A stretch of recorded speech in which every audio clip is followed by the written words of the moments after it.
What's going on, everyone? It's Mike, and this is Across the Park podcast. Across the Park podcast is proud to be sponsored by Globe Gas and Heating. For the best kitchen and bathroom renovations, boiler servicing and repair, and central and underfloor heating in the Northwest, head over to globecentralheating.com and quote Across the Park for a free quote.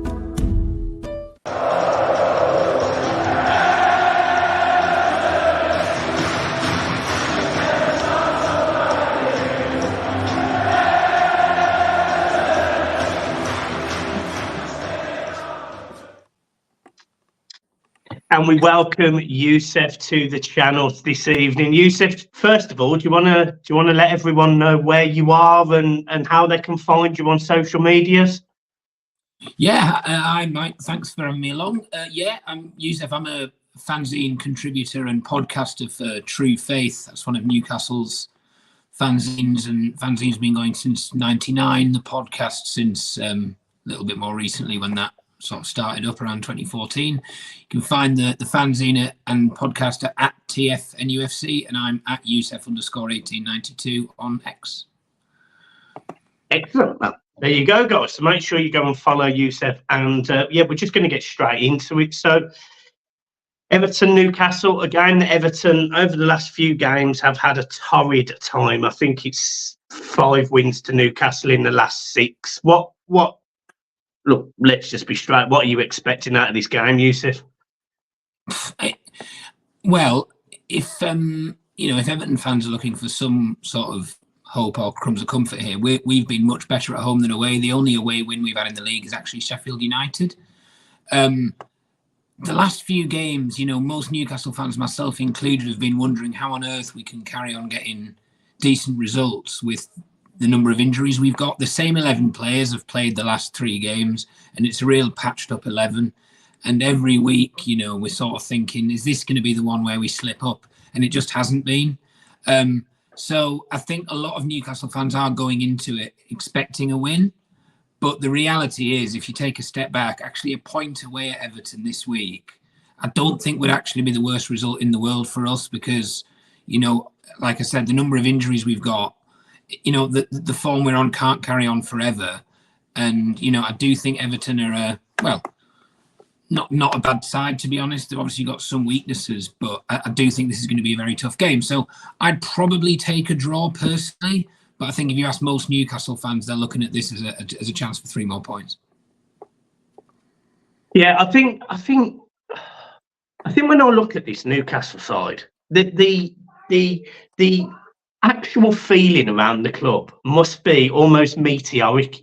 From 2 years ago, where the club were, bottom of the league, and some Newcastle fans were worried about going down. Then bringing in Eddie Howe and the complete turnaround over the last 2 years to be in this position where you're winning games of football. You're being robbed in Paris. Let's be honest. You're being robbed in Paris. Your team is completely depleted, yet you're still continuing to do really well. I think it's absolute credit to Newcastle. And I know there's this weird Newcastle-Everton rivalry, and there's been this weird rivalry for years. But for me, the job that Eddie Howe has done over the last 2 years is outstanding. And that just sums up that every single player, whether they play every week, whether they play once a month, whether they play once every 6 months, they give everything to Eddie Howe. So it's testament to you guys. It really is. And, I think it will probably continue. I think you have a good squad of players. You've got an exciting future. So Everton have got to go into that game, and we've got to try and be a little bit clever with how we manage that. You've got those injuries. So how can Everton exploit those positions? What players have Everton got coming back that can create chances and opportunities for us? We've shown that we're not very good at home. So how can we change that against a good Newcastle side? They're the questions that us as Everton fans are asking in our head. So my question to you is, where are your weaknesses? Where can Everton get in? Well, it's a good question. I mean, you're right to mention, looking at our squad, there are some players who play every week. There are some players who probably wouldn't be described as blue chip. And it tends to be that opponents in recent weeks have targeted some of those players that have come in. So the likes of Jamal Lascelles, who, despite being club captain, has not been a regular. I mean, Man United targeted him and he just answered absolutely everything he had to ask of him. Some of the players who've been coming in recent weeks, Tino Livramento has been an absolute revelation at fullback. But again, we've got a 17-year-old in the middle, Lewis Miley, who's, to be honest, been absolutely fantastic. He's playing, with a confidence that sort of really belies his youth. But, there are certain players in our side, I've named 3 there, who are not regular starters and opposing managers have tended to try to target. But the point is that up until now, those players have had an answer to every question that's been asked of them. I think those questions will continue to be asked, but yeah, there are certain players in our side who, at least on paper, wouldn't be as blue chip as some of the others. And I suspect Dyche will know that and will target that. Whether he's successful or not, we'll see. I hope not, obviously. Yeah, of course, and obviously it's the mutual respect thing. If looking from the outside in on Everton, obviously we've had our issues this season, 10 points deduction. We've had our problems in terms of transfers and whatever over the years. What's your take on Everton's current situation? What do you think of when you look at Everton? Well, the first thing I'd say is this weird sort of rivalry, or whatever you want to call it, in recent years, which seems to have largely sprung up on social media, to be honest with you. But I regard Everton, for all the time I've been around, Everton have been a big club. They've always been in the top division. I've always regarded Everton, they're a proper, solid, traditional club from a big industrial city, big working class fan base, large tradition. There's a lot more that Everton and Newcastle and their fans actually have in common than sort of differentiates them from one another. And I wonder whether a lot of that rivalry, to be honest, is we just find Jordan Pickford, for example, absolutely hilarious. And there are other elements like that I think, I don't have any sort of particular axe to grind with Everton as a club or as a fan base at all. And I don't think many Newcastle fans outside of, the weird world of Twitter actually do. But Everton currently, I do look at them and I kind of think, if you look a couple of years ago, I think Newcastle and Everton were at sort of fairly similar points. And we've gone in radically different directions. I think we look at Everton to some extent as, look what could have happened. Look what could have gone wrong. And, I think back to, it was not last season, but the season before, we played you at home. I think we were both in the bottom 3 at the time. We won 3-1, and it was back in February. And I think we had sort of largely the same side that we'd had. And you had just signed, I think, Dele Alli, Donny van der Beek, a couple of others. And we were looking at that game coming into it thinking, actually, why haven't we made signings? We really haven't moved on. But now I think with hindsight, we look back and think, yeah, actually the direction that we took, really trying to work with the players that we had, build incrementally, build with a structure, that's been the right way to go about it. And I think I look at Everton thinking that's a club that's been really poorly managed and poorly stewarded for a long period of time, which we as Newcastle fans know very, very well. It's only very recently that we look like we might be turning a corner. We know what sort of bad ownership and bad stewardship of a club looks like. And looking at Everton, it doesn't look to me as though you've really risen out of that yet. And it doesn't sort of give me any great particular joy because I don't have an axe to grind with Everton, but I don't look at Everton as a club thinking it's moving in anything the right direction at all. No, and everything you say there's fair.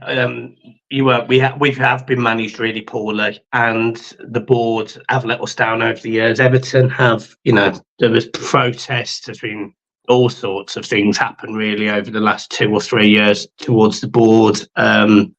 And you're right, with the poor mismanagement has put us in a position where we are today. 10 points deduction in the bottom 3. A team that probably shouldn't be in the bottom 3, and I suspect and I hope obviously that we're not in the bottom 3 for very long, but we are where we are currently.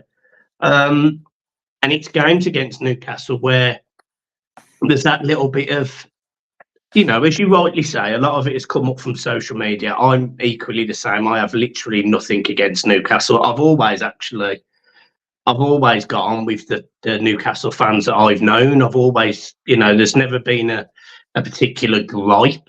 And I think the times are exciting for Newcastle. So I never look at Newcastle and go, oh yeah, I dislike them and I hope they don't do well. It doesn't matter to me almost. I wish every club the best, if I'm being honest, because the fans for every club deserve their club to be successful in the way that they perceive their club to be. And I wish everyone the best of luck. But when I go into this game, there is obviously the little bit of spite in between Everton and Newcastle, partly because of a certain Mr. Anthony Gordon, which obviously there was rumours, I think, that he may not start the game. And then I think 20 to 30 minutes ago, Newcastle put a picture of him training with the first team. So it looks like he's going to be available. How threatening has Gordon been this season? How much of a revelation has he been, or is he being overhyped? You see him every week. He's been our best player. This season, he's genuinely been our best player. And, it was I wouldn't say it's too much of a slow start for him, because we were doing very well last season. People were keeping their place in the team on merit. The likes of sort of Almiron and Willock and Joe Linton and Bruno, who were really playing out of their skin. So Gordon didn't really get much of a chance. So I don't think it's really fair to say he started slowly, but it's really only been this season that he's come into his own, and he has genuinely been our best player. Scored the winner against Man United, scored the winner against Arsenal. I didn't realise he had that much by way of goals to his game, but he's a massive threat. He's definitely going to play, to my mind, because he's undroppable at the minute. He's been a revelation, both in terms of the quality, but also his attitude and fitness, which, as you sort of alluded to earlier, those are kind of bare minimum requirements for anyone in Eddie Howe's side. And no one's really epitomised that kind of belief and that drive this season more than Gordon. He's been absolutely fantastic. 10 out of 10 so far this term. Yeah, and that's what concerns me, to be honest, because one of the areas that we do tend to struggle is pace down the channels. And Gordon, look, we do know that Gordon has that. We witnessed it ourselves. He's actually proven me wrong a little bit, if I'm being honest, about Gordon. I thought he was quite overrated, and that's not a disrespect to Gordon. I just felt that he broke in an Everton team where it was very easy to look good at the time. And actually, he's gone to Newcastle, and I thought, it's a lot of money from Newcastle, but he's coming good, and there's no denying that. There's no doubting that. And I was one of those fans where whenever a football player leaves the club, if he's going because he wants to better himself, then so be it. And he's gone to Newcastle. He's playing Champions League football. He's scoring goals in big games. I kind of can't hold that against him. I'm frustrated with the comments that he made as he was leaving and the way that he left. But I do understand that these things happen. So, look, we move on as a football club, and I'm sure Gordon, if I'm being honest, is probably not that bothered. That's what their job is at the end of the day. I was reading, and I don't know how true this is, but regarding Kieran Trippier, because I've been really impressed with Trippier for years. I really rated Trippier for a long time, and then when he came back, he shocked me, because I didn't think he'd be as good as he is at, I think, what is he, 33 now, 32, 33, but he's been fantastic. Is he available? Is he missing? Is he going to play? What's going to happen with Trippier? Do you know? He's there, yeah. I mean, again, I think he's been fantastic for us. He's the single most transformational signing we made. I mean, he was the first, player of real calibre to look at Newcastle when we were in the relegation zone post-takeover and think, you know what, yes, that's for me. And he's transformed the whole ethic around the playing staff. He's been fantastic, absolutely fantastic. He'll play, and there are question marks. His age, can he really sustain 2-3 games a week at the standards that have been set? The answer is so far yes. He's the team captain. At least when Lascelles isn't playing, so Lascelles probably will play, so Trippier will be relegated to vice captain on Thursday night. But he really is a leader on the field, and when he's fit, he plays, and that's pretty much that. Fair enough. I think the only thing really left is score predictions. So I mean, I'm fairly confident that we can create problems, and I'm fairly confident that from set pieces we can be dangerous against you guys. I'm also confident with the fact that there's the young lad in the middle of the park potentially, which is an area that Everton can hopefully exploit. But there's no doubt that this Newcastle side have got goals in them, they've got pace in them, and they've proven that even with injuries, they're a good side. For me, I personally would be happy with a 1-1. I'd love to win the game, of course I would, but I do suspect a 1-1 is probably where we are. What about yourselves? What are you after? I'm after a win, but as I sort of said at the start, I don't think a draw would be the worst result in the world. It'll be one of those where, you know, we'll take a step back after the final whistle, think, okay, maybe we've dropped some points there, maybe we're disappointed, but actually, when we reflect, a point at this stage of the season, with this fixture pilot we've got, with the injuries we've got, wouldn't be a bad result. I think there will be goals in it. I'm going to go for a 2-2, and a pretty good game to watch as well. Fair enough. Well, look, Yousef, thank you for your time this evening. Really, really appreciate it. I know you've got to shoot off, so best of luck with everything. I look forward to catching up with you again in the future. Thank you for coming on Across the Park. And guys, make sure, as Yousef alluded to at the start of the video, make sure you go and follow him on socials. Make sure you go and listen to the podcast, and make sure you give all fellow creators a bit of support. Yousef, anything you want to end on, sir? No, well, just one point. For all of the sort of enmity between Everton and Newcastle fans, we have come to absolutely despise Liverpool. So hopefully that's something we have in common. And that is the right way to end this podcast, my friend. Yousef, it's been a pleasure as always. Guys, make sure you hit the like and subscribe button for Across the Park. Make sure you also go to the Blue Boys Network. It would not be right of me sitting in and supporting Judgy and Millsy with not plugging my own channel, because that would be catastrophic. So make sure you go and subscribe to me as well. And guys, apart from that, we'll see you soon. Up the toffees. Cheers.